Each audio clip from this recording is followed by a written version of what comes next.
Hello जय Hind students, कैसे हैं आप लोग।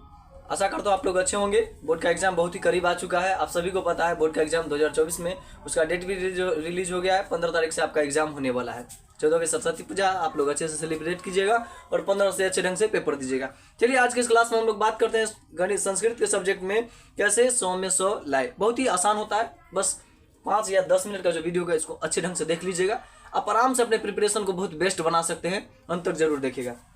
देखिए संस्कृत का जो पेपर होता है इसमें 50 नंबर का क्या होता है, सब्जेक्टिव होता है और 50 नंबर ऑब्जेक्टिव होता है। आप सभी को पता है 50 नंबर क्या होगा आपका, 50 नंबर का आपका क्या होने वाला है, ऑब्जेक्टिव, और 50 नंबर का आपका होने वाला है सब्जेक्टिव।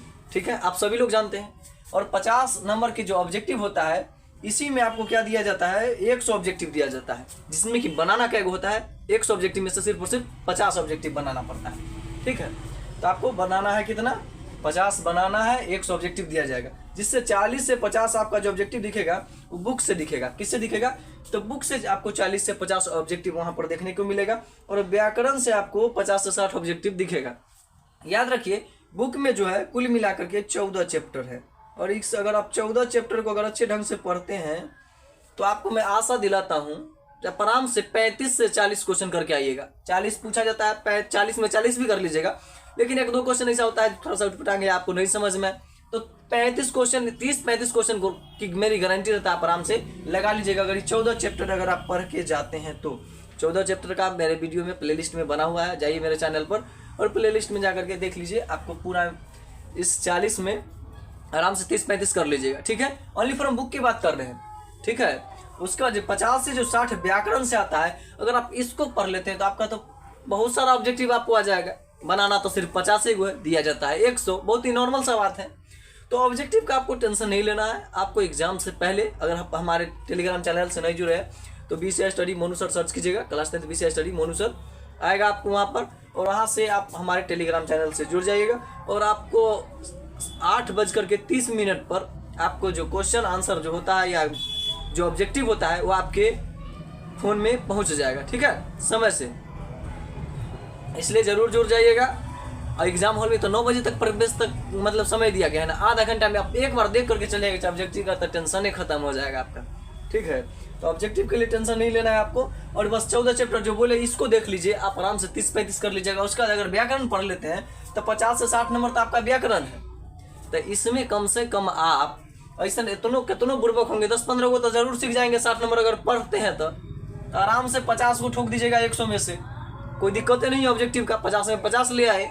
बात करते हैं अब सब्जेक्टिव की। 50 नंबर का जो सब्जेक्टिव होता है इसकी अगर बात हम करते हैं तो 50 नंबर की जो सब्जेक्टिव होता है इसका ये बात करते हैं। 50 नंबर का आपका पेपर हो गया सब्जेक्टिव का, जिसमें कि क्या दिया जाता है, गद्यांश दिया जाता है। आपको पता है ना, गद्यांश से जो पेपर होता है उसमें 13 नंबर आता है। संस्कृत में कितना मार्क्स आता है, 13 अंक। ठीक है, तो आप आसानी से ही 13 अंक ला सकते हैं। ठीक है, 13 अंक लाना कोई बड़ी बात नहीं है। इसको बस आपको एक बार हमसे जुड़ करके देख लेना है कि किस टाइप के क्वेश्चन और कैसे ही बनता है। नहीं हो पाए होंगे ना कभी भी तो आप आराम से 13 नंबर ला सकते हैं। बहुत ही नॉर्मल सी बात होता है। ठीक है, उसके बाद अनुच्छेद आता है। तो अनुच्छेद तो इसमें थोड़ा सा याद करना पड़ता है। तो अगर आप मान लीजिए याद करने में थोड़ा सा कमजोर है तो आपको हम 5 नोट्स मतलब 5 ऐसे गेस करके दे देंगे ना जो आपके बोर्ड के एग्जाम में डायरेक्ट उसमें से कोई एक आ ही जाएगा।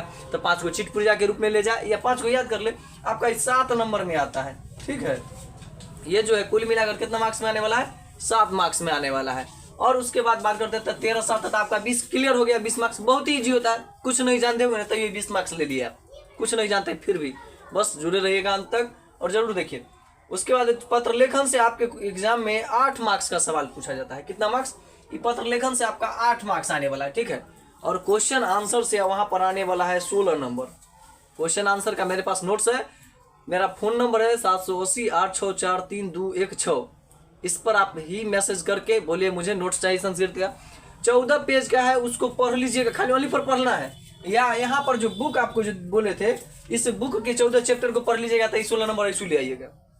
पढ़े हैं तब अच्छे ढंग से, अगर नहीं पढ़े तो मेरा नोट्स 14 पेज का है, फ्री में मंगवा लीजिए आप। नंबर पहले ही आपको बोल दिया, वहां से नोट कर लीजिएगा 780-864-3216 लास्ट में। ठीक है, वहां तक आपको मेहनत करना पड़ेगा, तभी आपको इन नोट्स मिल पाएगा। उसका याद कर लीजिएगा तो 16 नंबर पॉकेट में आपको मिल जाएगा। सोच लीजिए, क्वेश्चन आंसर कर लीजिएगा। 8 नंबर का पत्र लेखन से भी आ रहा है, और अनुवाद आपके एग्जाम में 7 अंक का आता है, तब कुल मिलाकर के हो गया 50। अनुवाद में थोड़ा सा सीखना पड़ता है, इसमें आपको कम से कम, हम ऐसे अनुवाद का प्लेलिस्ट बना दिए हैं, कम से कम 3 घंटा समय देना होगा, 2 से 3 घंटा। हालांकि 2 घंटा बहुत हो गया है ना, मेरा 8 या 9 वीडियो है 10-15 मिनट का, तो उसको अगर आप देख लेते हैं ना, तो उससे आपका अनुवाद में 7 नंबर फिक्स हो जाएगा। ठीक है, अगर आप रियली में वास्तविक में अगर मेहनती स्टूडेंट है तो वहाँ से आप ला सकते हैं। क्वेश्चन आंसर तो बहुत नॉर्मल होता है, 14 पेज सुन लीजिएगा, तो ऑब्जेक्टिवो मारिएगा, प्लस में 16 क्वेश्चन आंसर का भी 16 नंबर ले लीजिएगा।